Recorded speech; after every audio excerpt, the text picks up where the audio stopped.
자, 지금부터는 우리가 새로운 형태의 상호작용 스타일에 대해서 알아보도록 하겠습니다. 새로운 형태의 상호작용 스타일로는 우리가 크게 사회적 상호작용, 창조적 상호작용, 촉지적 상호작용 이렇게 세 가지로 분류를 해줄 수가 있겠습니다. 사회적 상호작용이라고 하는 것은 참여와 개방과 공감을 키워드로 하고 있습니다. 일반적으로 우리가 여태까지 배워온 상호작용이라고 하는 것은 개인과 디지털 기기 사이에서의 상호작용에 초점을 맞추어서 이야기가 진행되어 왔었고요. 지금 이야기하는 사회적 상호작용이라고 하는 것은 개인과 시스템 간의 1:1 상호작용이 아닌 집단, 사회와 시스템 간의 상호작용과 관련된 이야기, 이런 이야기들로 여러분들이 이해를 하시면 되겠습니다. 즉, 많은 사람들이 함께 참여하여서 행할 수 있는 어떤 상호작용들. 예를 들어서 여러분들이 온라인 게임 같은 경우에 여러 명의 사용자들이 동시에 접속하여서 개개인들의 구성원들이 그 게임의 한 면들을 담당하면서 전체를 구성하는 요소로 자리 잡는 것들. 이런 때에 이루어질 수 있는 상호작용들. 이게 참여를 모토로 하는 사회적 상호작용으로 여러분들이 분류를 할 수가 있겠습니다. 개방이라고 하는 것은 나의 것을 함께 나눈다라는 생각으로 여러분들이 최근 많이 활용하고 있는 유튜버 같은 것들 보면은 여러분들이 이해를 할 수가 있을 거예요.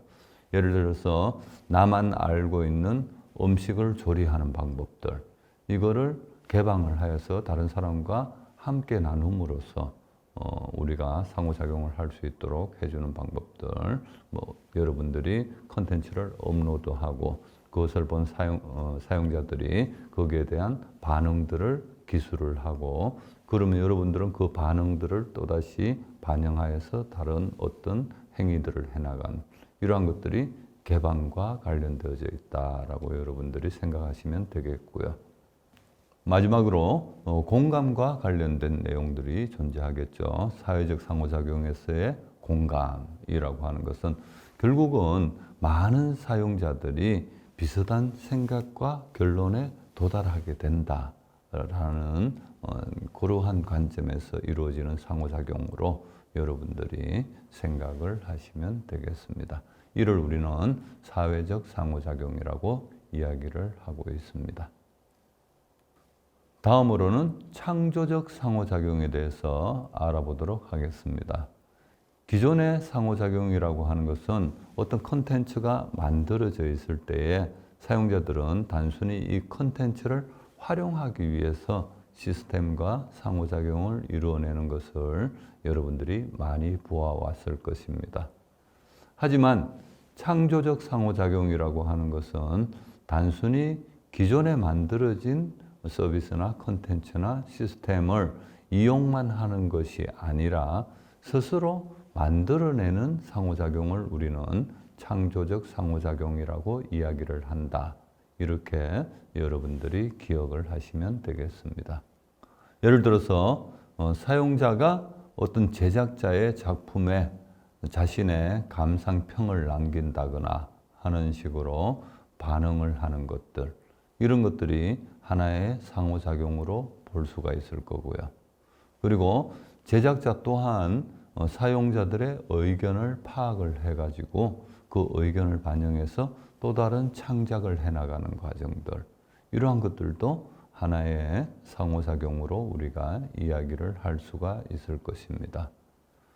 또한 사용자가 공유된 관심사를 형성할 수 있도록 해주는 것들, 이런 것들도 하나의 우리가 상호작용으로 이야기를 해나갈 수가 있겠죠. 이러한 창조적 상호작용을 할 수 있도록 하기 위하여 SNS 같은 곳에서는 다양한 형태의 상호작용 기법들을 적용해 나가고 있다. 이렇게 여러분들이 기억을 하면 되겠습니다. 다음으로 새로운 형태의 상호작용 중 촉지적 상호작용에 대하여 알아보도록 하겠습니다. 촉지적 상호작용이라고 하는 것은 촉지적 조작, 공간적 상호작용, 표현적 묘사, 그리고 내재화된 촉진작용, 네 가지로 우리가 정의를 내릴 수가 있을 것입니다. 촉지적 조작이라고 하는 것은 사용자가 직조작과 관련되어져 있는 이러한 개념으로 여러분들이 먼저 머릿속에 개념을 잡으시면 쉽게 이해가 갈 것이고요. 사용자의 직접적인 조작에 의해서 물리적이고 신체적인 상호작용이 발생하게 되는 것들, 이런 것들을 우리는 촉지적 조작이라고 이야기를 해주고 있습니다. 사용자가 직접적으로 손으로 아니면은 터치하여서 우리가 어떤 상호작용을 일으킬 수 있는 것들, 이렇게 간단하게 정의를 내릴 수가 있을 것이고요. 이것은 촉각 직조작, 경량 상호작용, 동형효과 등으로 세분화시켜서 우리가 이야기를 할 수가 있습니다. 촉각 직조작이라고 하는 것은 사용자가 촉각을 사용해서 시스템 내부에 있는 중요한 요소들, 구성들이 되겠죠. 이러한 것들을 손으로 잡고 느끼고 움직일 수 있는지, 즉 간단하게 말하면 제어를 할 수 있는지를 의미하는 것이 촉각 직조작이 되겠습니다. 여러분들의 손, 느낌, 촉각 이러한 것들을 가지고 실질적으로 시스템을 제어할 수 있느냐 하는 것들이 되겠고요. 대표적인 활용 기법으로는 현재 여러분들이 보고 계시는 스케이트보드 게임 같은 것들, 이러한 것들을 여러분들이 상상을 하시면 되겠습니다. 이 두 개의 손가락이 평행되어져 있으면 스케이트보드에 발이 이렇게 평평하게 되어져 있고, 손이 이렇게 한쪽이 높고 한쪽이 낮게 되어 있으면 높은 쪽에 스케이트보드가 앞발이 들리거나 뒷발이 들리거나 하는 형태로 제어가 가능한 이러한 것들이 촉각직 조작의 대표적인 내용이 되겠습니다. 다음으로는 경량 상호작용에 대해서 말씀드리도록 하겠습니다.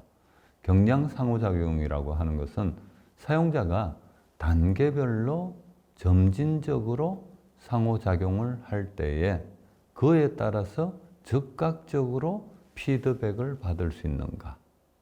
말이 어렵죠. 말은 어렵지만 내용은 간단합니다. 내용은 어떤 내용이냐. 여러분들이 먼저 스마트폰 상에 있는 사진을 열람을 한다라고 상상을 해보시기 바랍니다. 여러분들은 스마트폰을 열어서 갤러리를 열고 갤러리 폴더를 클릭을 하여서 특정 사진을 클릭을 하겠죠. 이때 특정 사진이 클릭되어지고 난 다음에 그 다음에 존재하는 사진을 보기 위해서 여러분들은 어떻게 했나요? 촉각 직조작을 사용했죠. 촉각 직조작을 사용을 해서 여러분들이 사진을 딱 손으로 누른 다음에 옆으로 툭 튕겨버리면은 그 다음 사진들이 나타나는 형식으로 이렇게 여러분들이 많이 경험을 했을 것입니다. 이때 여러분들이 손으로 이렇게 툭 튕겨줄 때에 손을 끝까지 이렇게 보내는 것이 아니라 조금만 이렇게 한번 움직여 보세요. 조금만 움직여 보면 사진이 조금만 이렇게 이동을 하면서 다음 사진으로 넘어갈 듯이 조금 이동하는 것이 여러분들 눈에 보여질 거예요.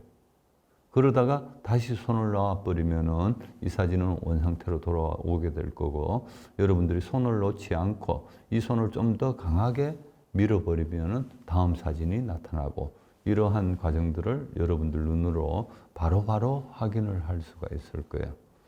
즉, 어떤 미세하게 움직이는 부분들에 대해서 그 반응들이 바로바로 여러분들 눈에 보여질 수 있도록 만들어졌느냐, 그리고 그 피드백을 여러분들이 바로바로 확인할 수 있느냐 하는 것의 여부를 따져주는 것이 경량 상호작용이 되겠다라고 여러분들이 이해를 하시면 되겠습니다.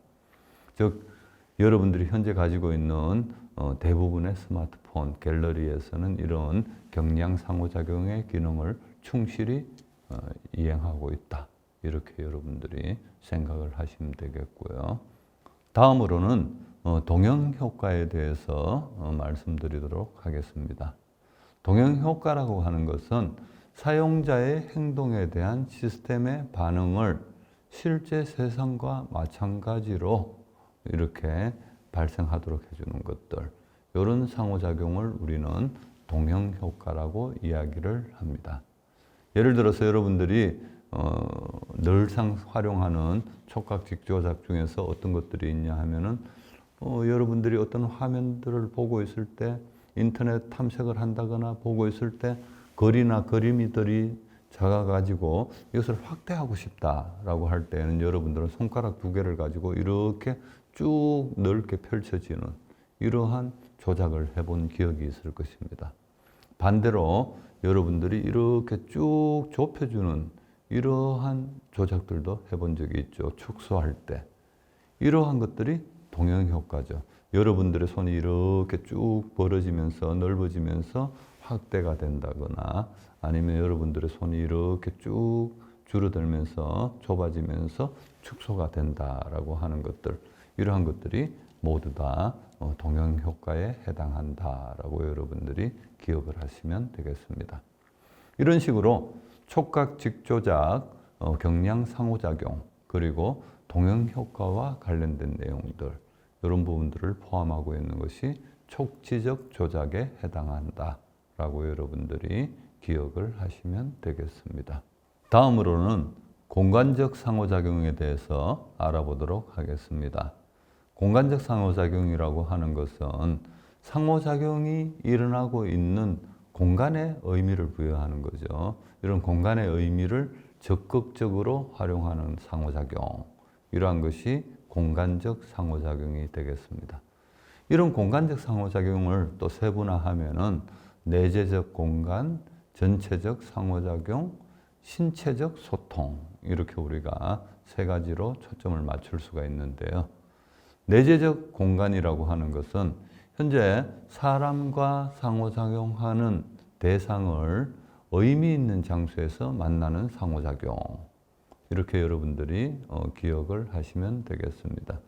예를 들어서 여러분들이 게임을 할 때에 요즘 최근 들어서 온몸을 이용해서 하는 게임들이 있죠. 닌텐도의 위 같은 이런 게임들을 보면은 여러분들이 여러 가지 형태로 게임을 할 건데, 이때에 화면상에 나타나 있는 것이 테니스 코트냐, 배드민턴 코트냐, 이런 거에 따라서 여러분들은 똑같이 이렇게 팔을 위에서 이렇게 휘둘렀을 때에 화면상에 나타나는 것은 테니스 게임을 하고 있으면 테니스 코트에서 여러분들이 이렇게 테니스 라켓을 휘두르는 모양이 나타날 것이고, 여러분들이 배드민턴 게임을 하고 있으면 배드민턴 코트에서 배드민턴 라켓을 휘두르는 모양이 나타나겠죠. 이런 식으로 이 공간들이 어디에 나타나느냐에 따라서 상호작용을 얼마나 더 충실하게 표현할 수 있는 도움적인 요소로 활용할 수 있는 것들, 이런 것들이 내재적 공간이 되겠습니다.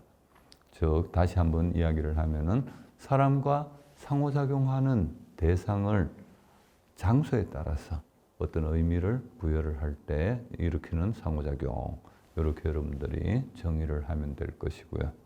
그리고 전체적 상호작용이라고 하는 것은 사용자가 자신의 몸 전체를 사용해서 상호작용하는 것, 조금 전에 이야기했던 테니스나 배드민턴 같은 것들, 아니면은 권투 게임 같은 것들, 아니면은 에어로빅 같은 것들을 할 때에 활용하는 것들, 이런 것들이 모두 다 전체적 상호작용에 해당하겠죠.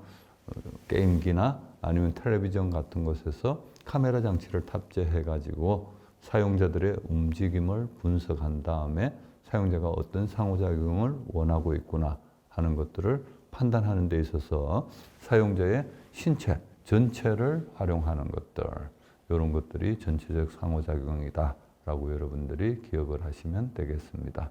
다음으로는 신체적 소통에 대해서 말씀드리도록 하겠습니다. 신체적 소통이라고 하는 것은 사용자가 자신의 신체 움직임을 사용해서 자신의 의사를 표현해 주는 이러한 상호작용을 신체적 소통이라고 이야기를 하고 있고요. 크게 보면 이런 신체적 소통이라고 하는 것은 전체적 상호작용에도 해당할 수 있다라고 여러분들이 생각을 하시면 되겠습니다.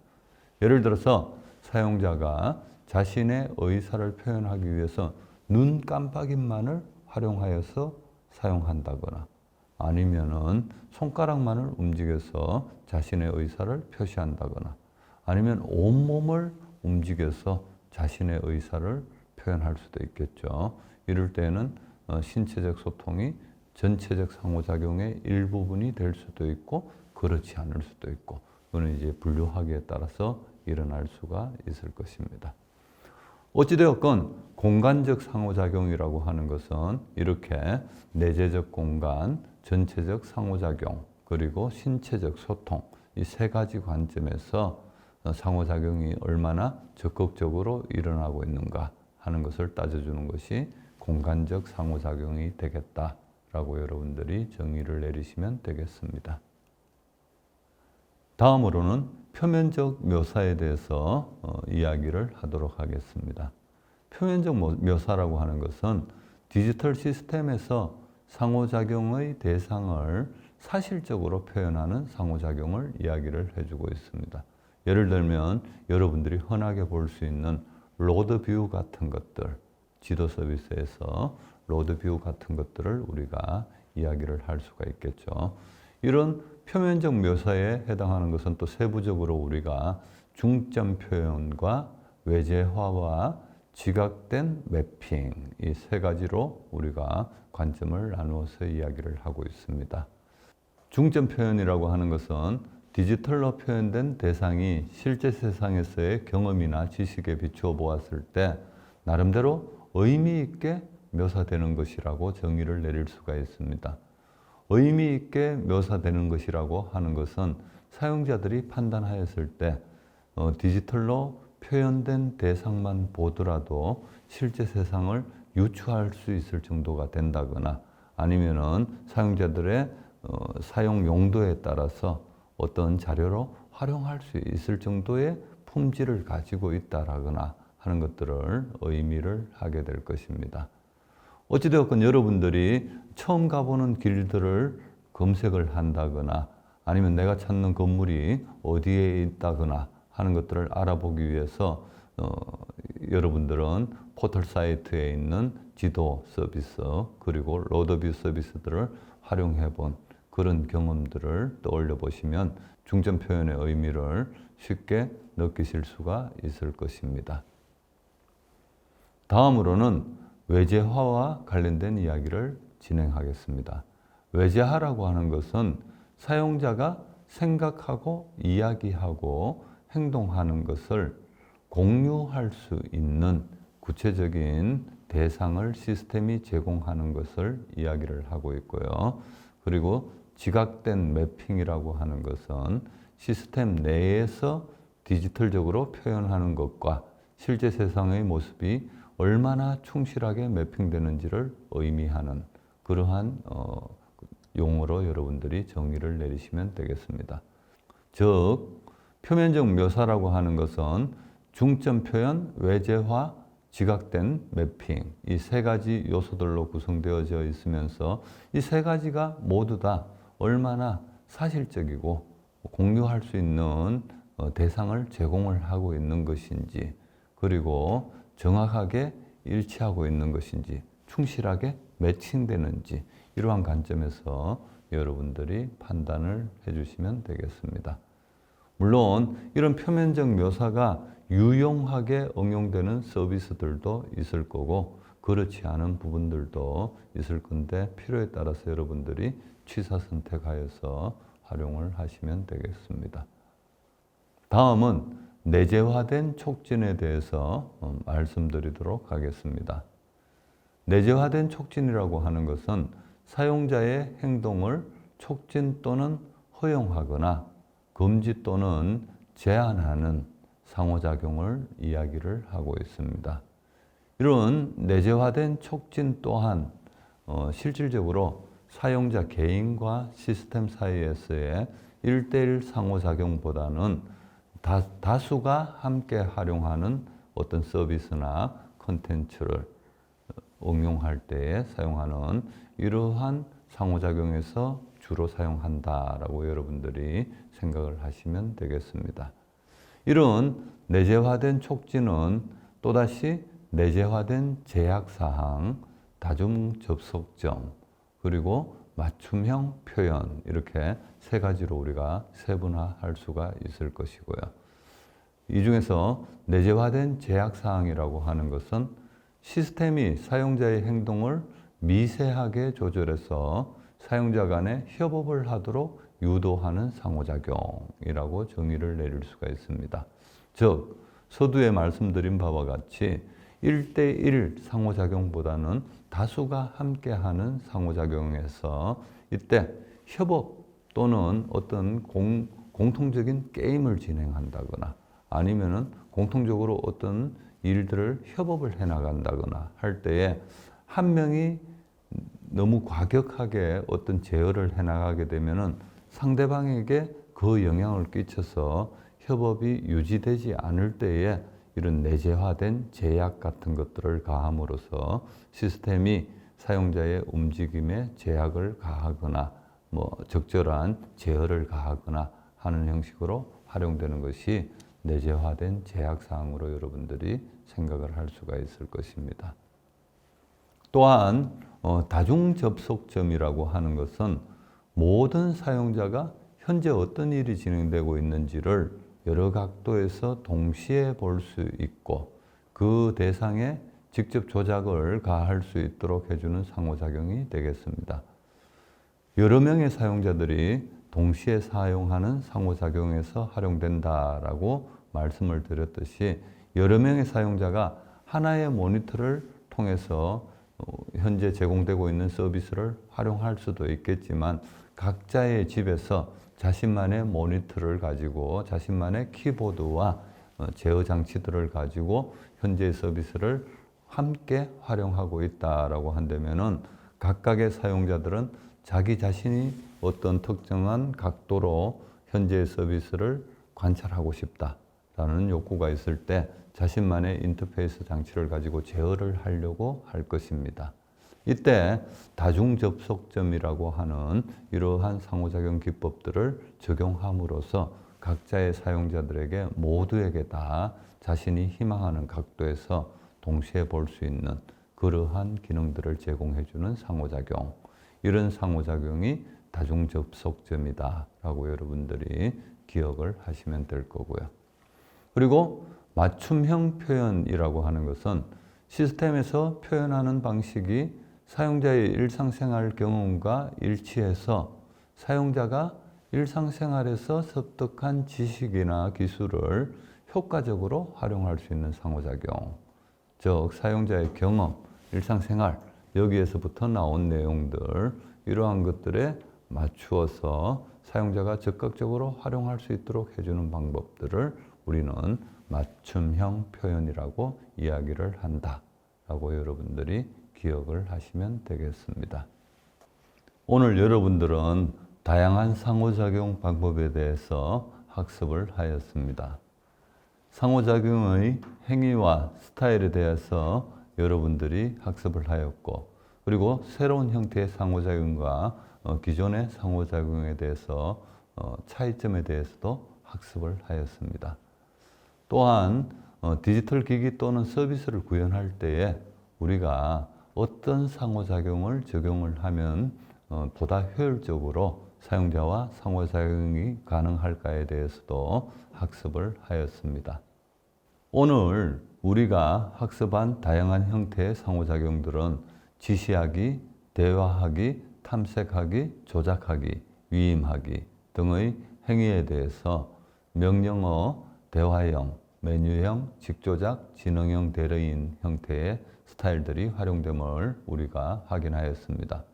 이 중에서 특정 스타일의 상호작용의 경우에는 향후 우리가 새롭게 개발되어지는 서비스에서도 효율적으로 사용되어질 수 있고, 그리고 특정 스타일의 상호작용은 기존에 우리가 최적화된 시스템을 구현하는 데 있어서 활용되어질 수 있을 것으로 생각되어집니다. 예를 들어서 여러분들이 공상과학 만화 영화 같은 아니면 SF 영화 같은 것에서 많이 보아왔던 어떤 장갑 장치를 착용한 주인공이 로봇팔을 제어를 해서 무엇인가를 잡아 올린다거나 아니면은 비틀어 버린다거나 이러한 영상들을 많이 본 적이 있을 것입니다. 이러한 것들이 대표적인 직조작 스타일의 상호작용으로 여러분들이 생각할 수가 있겠죠. 여러분들이 어떤 장갑 장치를 착용한 상태에서 허공에 있는 상태에서 여러분들의 손가락을 이렇게 오므린다면 멀리 있는 원격지에 있는 로봇팔이 동시에 여러분들의 손의 움직임에 맞추어서 동일한 움직임으로 이런 식으로 움직여지는 이러한 내용들을 여러분들이 본 적이 있을 거고요. 또한 어떤 물건을 로봇팔이 잡을 때에 예를 들어서 계란과 같은 깨어지기 쉬운 물건을 로봇팔이 잡는다라고 가정을 해봅시다.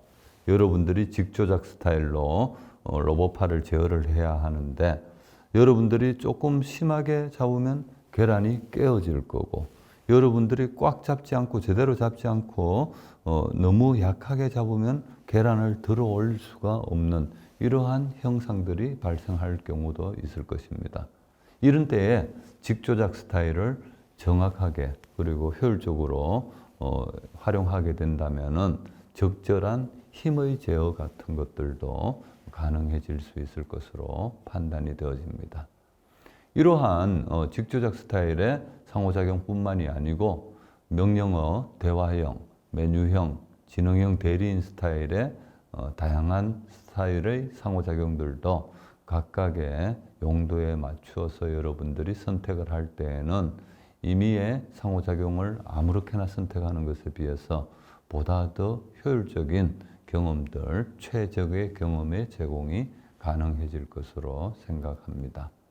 또한 이런 직조작 스타일의 상호작용들의 경우에는 여러분들의 독창적인 아이디어를 필요로 하고 있습니다. 현실 생활에서 여러분들이 경험한 바를 어떤 식으로 컴퓨터상에 디지털 시스템 내부상에 표현을 해줄 것인가, 어떤 개념과 어떤 개념이 정립되어졌을 때에 사용자들이 혼돈을 가지지 않고 쉽게 사용할 수 있도록 해줄 것인가 하는 부분에 대해서도 여러분들의 창의적인 아이디어가 필요하게 될 것이고요. 그리고 이것이 적절하게 적용되지 못하였을 경우에는 오히려 불편함을 초래할 수 있다는 것도 여러분들이 이미 인지하였을 것으로 생각합니다. 이러한 직조작 스타일의 상호작용과 더불어서 미래 서비스 같은 다양한 분야에서 우리가 함께 활용할 수 있는 것이 위임하기와 지능형 대리인 스타일이 될 것입니다. 위임하기와 지능형 대리인 스타일의 상호작용의 경우 우리가 홈 오토메이션 같은 다양한 분야에서도 활용이 가능할 것으로 생각됩니다. 예를 들어서 우리가 온도계에서 나오는 온도 측정의 결과가 25도씨 이상이 되면 실내에 에어컨을 가동을 해라 라고 하는 이런 홈 오토메이션의 프로그램을 작성을 한다거나 했을 때에 이러한 것들이 모두 다 위임하기의 기능을 활용하는 것으로 여러분들이 생각을 하시면 될 것입니다. 즉 온도계에서 나오는 온도 측정의 결과를 판단을 했을 때에 25도씨보다 높은 온도가 나오게 되면은 에어컨을 약하게 틀어라. 30도씨보다 높은 온도가 나오게 되면은 에어컨을 강하게 틀어라. 이런 식으로 미리 우리가 특정 기능을 특정 시스템에다가 위임을 해줌으로 인해서 그때그때 사용자들의 개입 없이도 자동으로 주변 환경의 여건의 변화에 따라서 시스템들이 자동으로 동작하는 시스템들을 구축해 나갈 수 있을 걸로 보여지고 있습니다. 이러한 상호작용 스타일의 응용과 혼용을 통해서 우리는 기존에 전형적으로 활용되고 있는 상호작용 스타일들을 보다 더 독창적으로 활용해 나갈 수 있을 것으로 생각되어집니다. 오늘도 여러분들께서는 인간과 컴퓨터의 소통을 위하여 많은 노력을 하신 것으로 판단됩니다. 항상 여러분들께서 학습하실 때에 쉽게 이해가 될 수 있도록 설명을 한다고 노력은 하고 있으나 간혹 여러분들이 이해하기 힘든 부분이 발생하게 되면은 Q&A 게시판을 활용하여서 적극적인 질문과 답변을 얻으실 수 있도록 그렇게 진행하여 주시면 감사하겠습니다. 오늘 하루도 수고 많으셨습니다. 감사합니다.